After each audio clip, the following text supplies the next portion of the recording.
Today we're going to be doing a maintenance on my little 10-gallon landscape tank. So sit back, relax, and enjoy. And welcome to another segment of What the Fish. Alright, so I got the tools. There's a few things I'm going to point out real quick. The first thing on a planted aquarium you want to do is unplug the heater and the filter. The reason being, when you're doing maintenance on a planted tank, more times than not, you're going to be trimming plants. Those trimmings are going to be floating around. If you have a lot of circulation in the tank, it's going to blow all over, and it's going to be a pain in the neck to get it out. So, the basic tools you use, other than a normal vacuum to clean the areas of substrate that you clean, is a net. And you use the net for getting out all the plant clippings as they float around as you cut them off. You're going to want a good pair of scissors that are clean. I clean mine with rubbing alcohol before I use them every time, just as a precaution to make sure that, you know, nothing from one tank or one plant injures or cross whatever's another plant. And then I have also bent tweezers in case I want to replant some of the clippings, and straight tweezers, which while the camera was shut off I started to pick away at this. I really don't know what plant it is inside the Java moss here.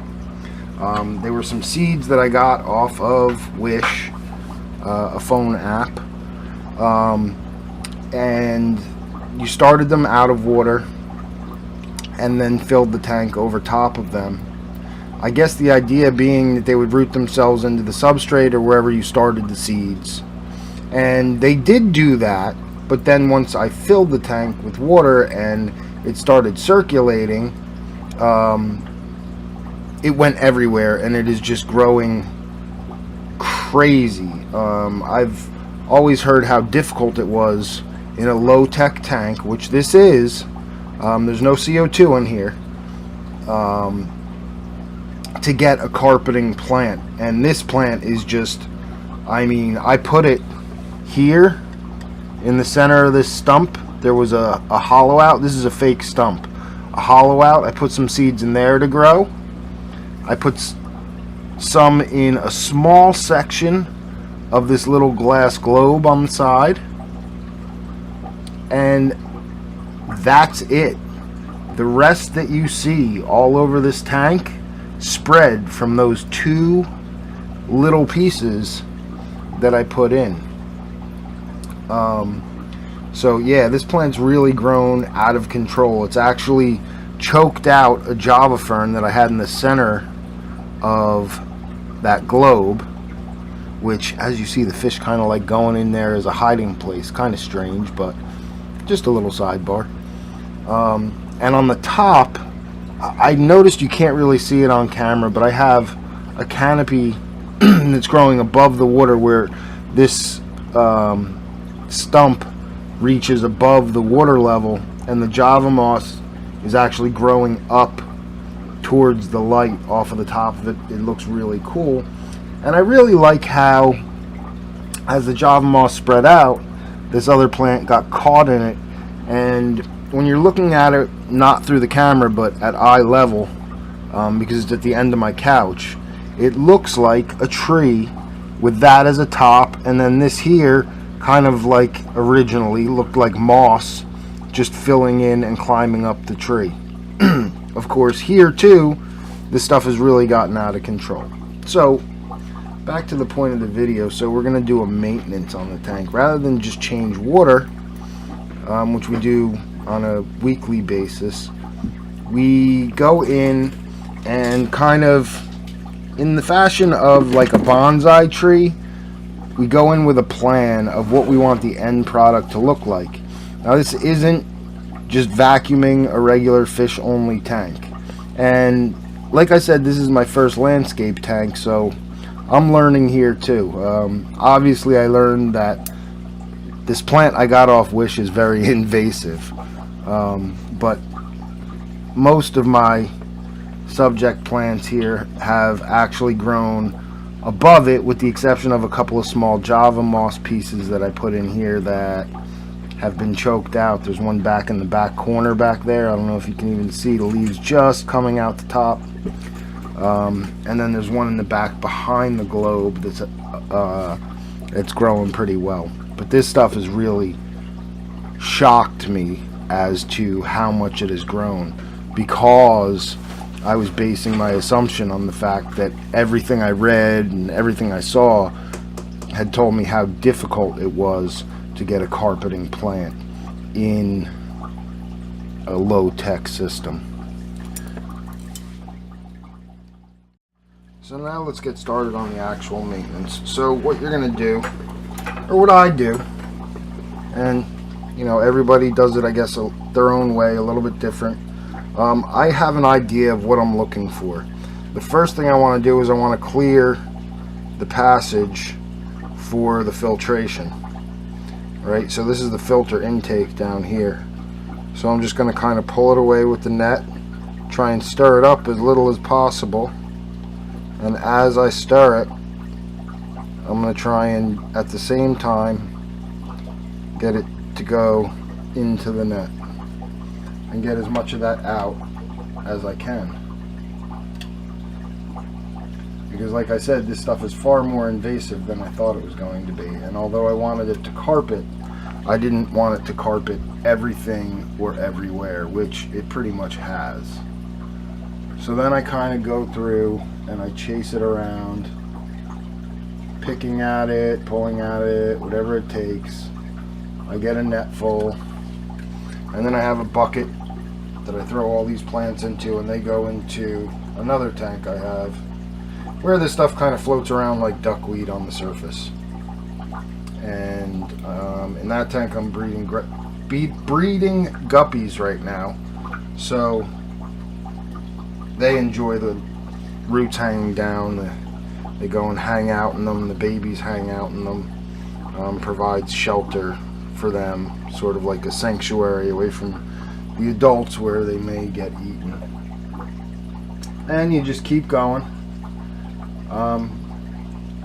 It's important, like I said, to keep in mind your plan and to keep moving towards that picture in your head of what your ideal underwater landscape, I guess, looks like. So yeah, so for right now I'm just really working at trying to get the plants that I want in certain areas in those areas, and the ones I don't want in those areas out of those areas. And it's not a really quick process. It really isn't. It's something you have to take your time with. For me, I find it very relaxing.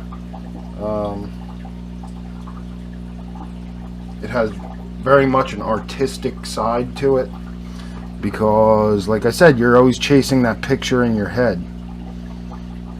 And because this tank is relatively new, I did let it kind of go a little bit, to let everything become rooted and established and make sure it was in good space, so to speak. But while I continue to pick this out, I'm going to pause the tape, or pause the video, and then I will come back once I'm done with this and show you what we do next. Alright, so we got most of what I wanted of that stuff out. So the next thing we're moving on to is trimming. So what I will do before I actually trim is I will step back and look at the tank and see what I've got and see where I want to trim from, what I want to trim, and how far back. Okay, so what I'm going to do is I'm going to start with anything that's near the water line,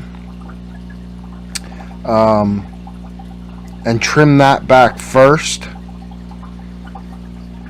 and then I will drain some of the water out so it's shallower, and then I'll work on the lower plants. So you'll see up here at the top these sort of just loose pieces of Java moss that are hanging. So I'm going to cut those off.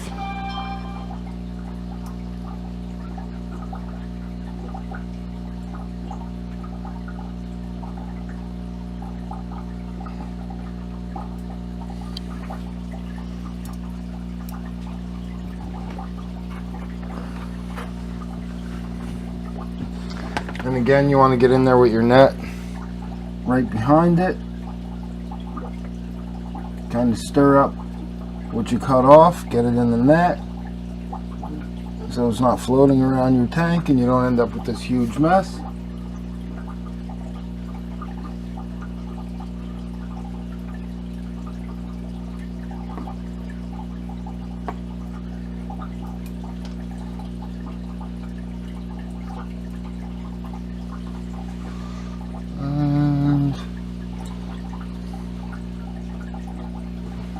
More little pieces here.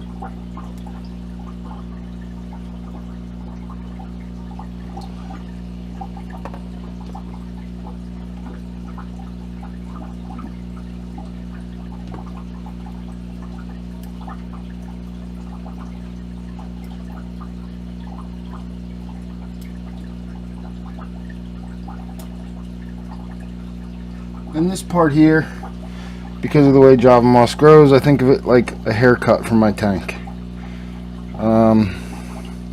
Scissor cut, of course, not buzz cut. What I'm really trying to do is just kind of make it more dense. By cutting off the stragglers, it should grow more dense in the core that we're leaving behind. Alright, so from the top level, one more little clipper here I want to get.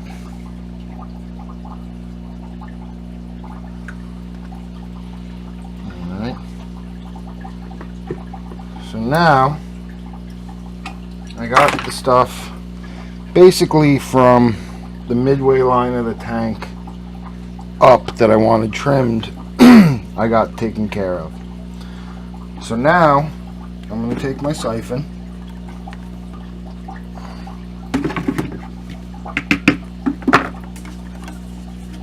I'm going to get her in there,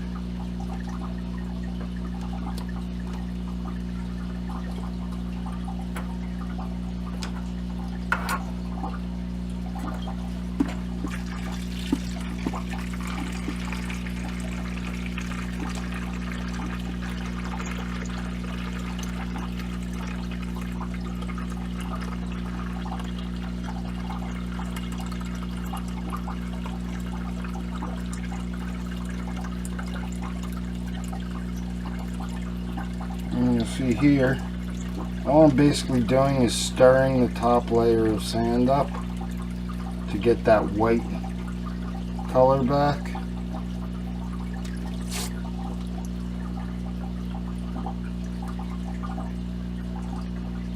And then re-leveling it.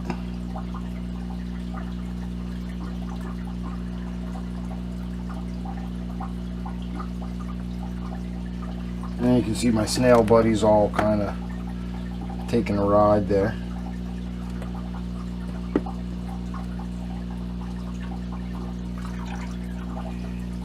Not generally the way, again, to take out the siphon. You would usually want to lift it out and let it all dump out into your drain bucket, but since I'm only using the little drain bucket that I was using to collect the plants into, well, it was pretty close to full based on that little bit of vacuuming I did. And all those plants we just cut out are now floating in that water. Alright, so about a gallon, around 10% of the water, is about what I change on this tank. I don't do big water changes on it because I want the plants to grow, and for plants to grow they need the nitrates. So I want that cycle solid,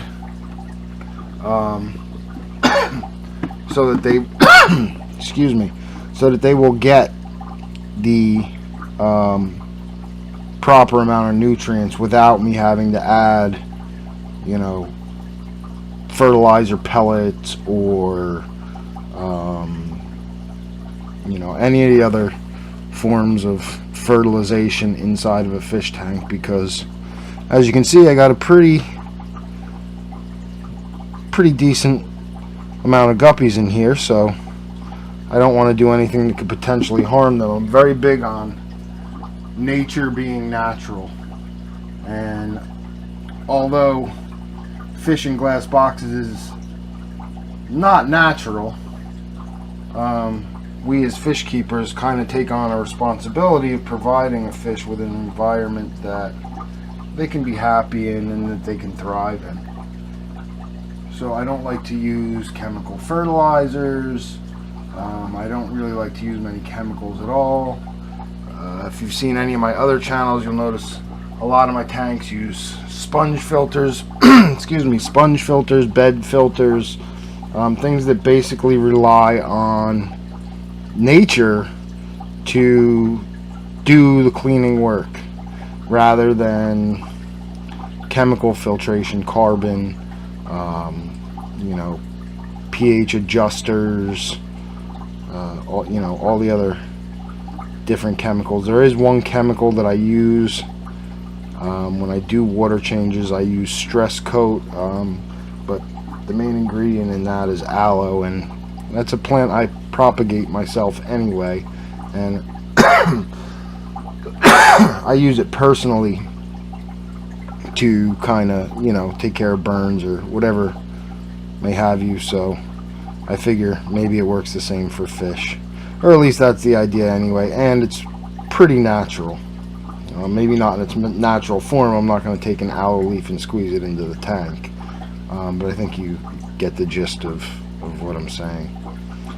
So now we've got about, like I said, about a gallon of water I took out.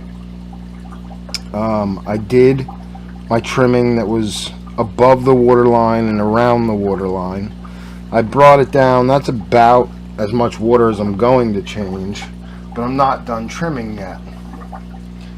At this point, I take another look at the bottom plants, and I'll just give you a real quick of the plants I know what I have in here. So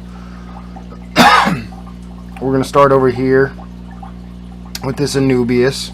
That is a cutting off a parent plant that I've actually gotten several cuttings off of, and this one I went totally off the map with and buried the rhizome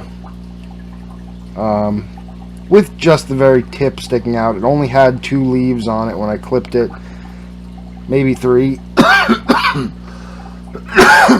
But I just wanted to see if I buried it and with the dirt underneath how it would affect the plant, how the plant would grow. And as you can see, it now has 2, 4, 6, 8 leaves, and the rhizome, I don't know if you can see it. You probably can't see it on camera because that whatever that invasive plant is all around it, but the rhizome has actually grown up out of the substrate and is growing in a vertical direction. The next plant, we have some Java moss back there, Java fern back there in the back. We have Java moss here in the front. We have a Pongeton. These thin leaves are a propagation from another Pongeton I had in a little tiny goldfish bowl with a beta, and all of a sudden it just started shooting out all these little balls. And I asked Dustin from Dustin's Fish Tanks, I think his channel is called, if I could just clip those off and plant them and would they work. And he said as far as he knew, that's how they propagated. So that's what I went ahead and did, and I took those balls and I have them in several of my tanks now, along with the 3 original bulbs that I started with. But yeah, it seems that those little balls that formed out of the mother bulb on the top, I was able to just cut off. 1 or 2 of them I waited till they developed roots as a ball, but most of them I just cut off once they kind of balled up and had a leaf coming out of them, and put them in, and they're growing. They're growing in several of my tanks now. So that pretty much covers the plants I have in here. There's another plant I had bought some shrimp a while back, and a piece of this plant was just floating in there, and I cut it into 3 pieces, planted the 3 pieces. They grew like crazy. So then I cut those down and cut them into more pieces, and I have a piece in the back here of this tank right there, and then I have another piece up here, and then I believe, yeah, there's another one right here. I have a thing with 3s, so I like to put plants in 3s, with of course the exception of the Anubias. There was a 3rd Java fern, like I said. It was a threadleaf Java fern, I think they're called, or something along those lines, the ones that the ends of the leaves kind of break up. It was in there. It actually got choked out by this plant that I got off of Wish. So yeah, I'm just gonna go ahead, make a few more clippings here of this Java moss down here on the floor, because it's grown a little bit longer than I want. It doesn't look as level and clean as it did, so I'm gonna level that out.